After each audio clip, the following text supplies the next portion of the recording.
예, 시장을 이겨라입니다. 이번 주에 워낙 중대한 변수들이 많다는 얘기는 앞서 쭉 드리고 있는데요. 특별히 외국인 수급 관련해서 포인트를 좀 맞추면서 주간 전략 점검하겠습니다.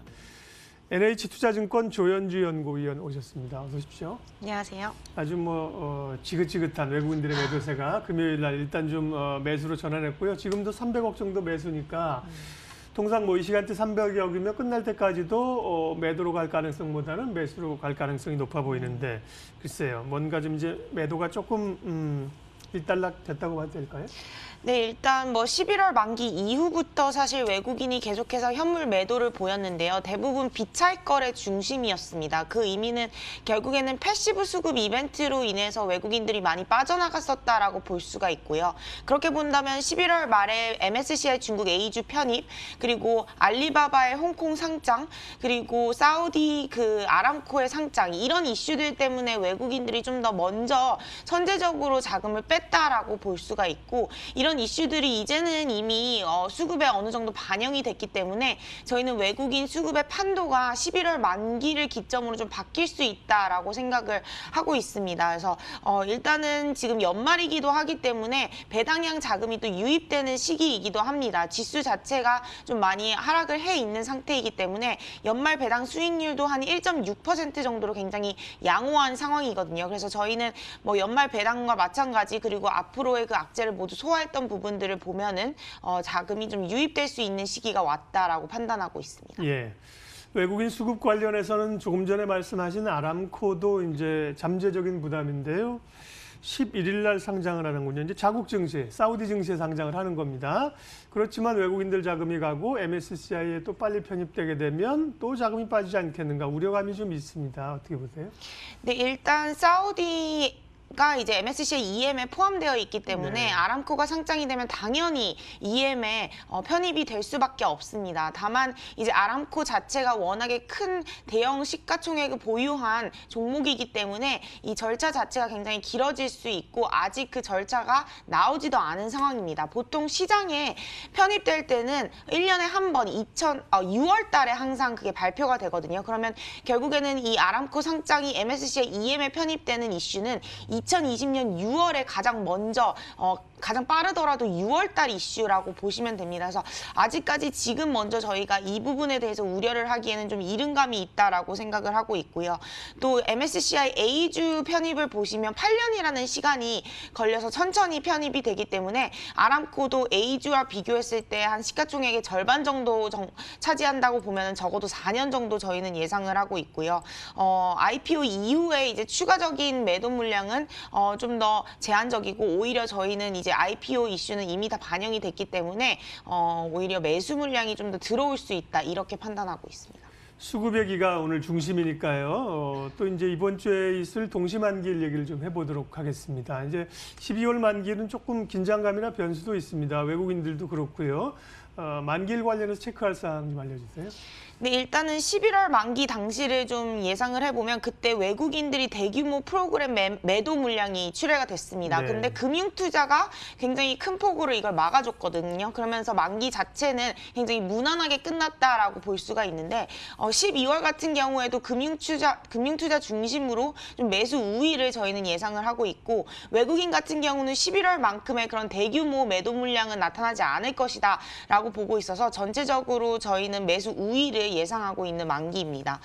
금융투자자 같은 경우는 저희가 좀 대규모 매수 물량이 좀 나올 수 있다라고 말씀을 드리는 게 이제 크게 두 가지인데 첫 번째 같은 경우는 보통 연말에 증권사들 프롭데스크가 배당량 자금을 굉장히 많이 매수를 합니다. 그래서 빅 증권사가 보통 한 1조 정도 연말 배당 물량을 유입을 시키기 때문에 그렇게 본다면은 5개 정도 대형 증권사 프롭데스크에서 자금을 집행을 하면 맥시멈 5조, 저희는 한 3조 정도는 유입될 수 있다라고 보고 있기 때문에 금융투자에서는 한 3조 정도의 물량이 들어올 수 있다라고 생각을 하고 있고요. 외국인 같은 경우는 지속적으로 11월 만기 이후에 프로그램 매도를 해왔습니다. 그렇기 때문에 수급이 비어 있는 상황에서 여기서 더 매도 물량이 나올 것이 별로 없다라고 생각을 하고 있어서 일단은 전체적으로 외국인 그리고 금융투자 중심으로 좀 매수 우위 예상을 하고 있습니다. 네.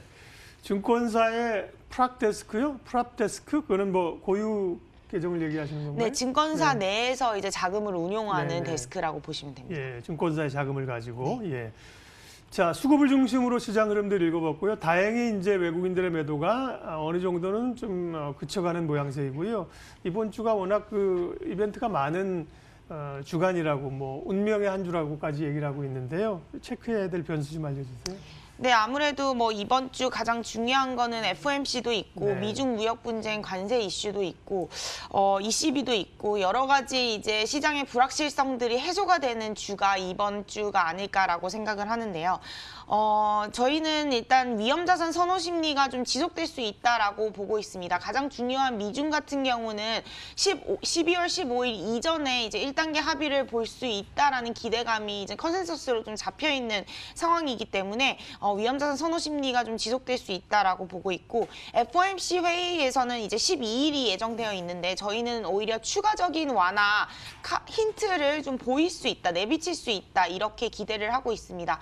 주말 동안 발표된 고용 지표는 좀 긍정적으로 나왔지만 여전히 ISM 제조업 지표 같은 경우는 부진한 흐름을 나타내고 있고 또 1월 달부터 이제 지속되는 완화적 스탠스에 대한 스탠스를 제대로 보여줘야 되기 때문에 12월 달에 그런 힌트를 좀 내비치지 않을까라고 판단을 하고 있습니다. 그래서 전체적으로 신흥국 통화 가치는 좀 하락폭이 제한될 수 있고 한국 같은 경우도 지금 환율이 뭐 1,200원 선 가까이 올라와 있는데 여기서 추가적으로 1,200원 선을 넘어서 약세를 보이긴 좀 어렵다. 그래서 저희는 상단을 한 1,195원 정도로 예상을 하고 있습니다. 그 가운데 제일 중요한 변수는 역시 미중 간의 무역 협상이잖아요. 예, 참 예측이 어려운데 어떻게 방향 좀 보겠어요? 네, 일단은 뭐 저희가 계속 말씀드리고 있는 부분이 대선 이벤트입니다. 2월 3일이 이제 아이오와주 코커스와 뉴햄프셔 코커스 프라이머리가 있기 때문에 네. 2월까지는 미중 무역 분쟁을 좀 격화시키기는 어려운 상황이고요. 최근에 이제 워렌의 지지율이 좀 많이 떨어지고 샌더스의 지지율이 많이 올라왔거든요. 그 의미는 결국 민주당 내 후보자들의 파워가 지금 분산되고 있는 상황이라는 거죠. 그럼 지금 이렇게 민주당 후보자들의 파워가 분산됐을 때가 트럼프 대통령에게는 기회일 수 있습니다. 그래서 이런 상황에서 지금 우위에 있는 스탠스를 미중 무역 분쟁을 좀 격화시키기는 어렵다라고 좀 생각을 하고 있고요. 또 환율 조작국 지정이라든가 그리고 여러 가지 카드들을 이미 내비쳤기 때문에 더 이상 뭐 이 미중 무역 분쟁을 악화시키기는 좀 어렵다라는 게 이제 저희 베이스 시나리오로 좀 가져가고 있습니다. 죄송하지만 뭐 그렇게 좋은 대로만 가면 좋은데 예, 사실은 좀 잘 풀릴 걸로 보시는 시나리오에서 또 삐걱거릴 가능성도 또 있긴 하잖아요. 상존에 있잖아요. 그래서 이제 예측이 어려운 건데요. 예, 전략 좀 마무리해 주실래요? 네. 네, 일단 가장 중요한 거는 이제 미중 무역 분쟁 이슈가 이번 주는 중요한데 만약에 이제 저희가 예상한 것과 다르게 흘러갈 경우에는 당연히 차익 실현 욕구가 굉장히 클 수밖에 없고 특히 대형주 중심으로 차익 실현이 좀 나올 수밖에 없을 것 같습니다. 근데 앞서 말씀드린 대로 그 시나리오를 뭐 적용을 하고 가져가기에는 지금은 좀 컨센서스 자체가 좀 많이 바뀌어 있는 상황이고 물론 예측할 수 없는 부분이긴 하지만 뭐 잠재적 변수로만 가져가시는 게 좋을 것 같고요. 전략으로는 그런 시나리오를 제외하고 이제 앞으로 실적이라든가 뭐 미국 한국 수출 같은 경우도 계속 증가할 추세를 보일 것이다라고 예상을 하고 있기 때문에 저희는 반도체 중심의 대형주 중심의 전략 지속적으로 추천을 드리고 있고요. 네. 또 수출주, 조선이라든가 화학주 중심으로 대형주들의 확산이 좀 일어날 수 있다라고 판단을 하고 있습니다. 그래서 대형 수출주 중심으로의 전략 추천드리고 있습니다.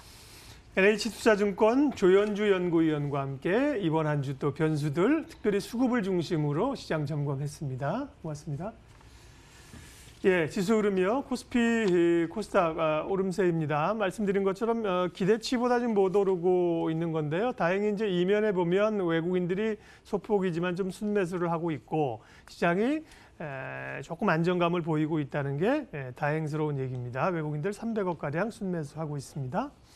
네, 출발 마켓온 오늘 순서는 여기까지 하겠습니다. 오늘도 좋은 생각, 좋은 결정 하십시오. 고맙습니다.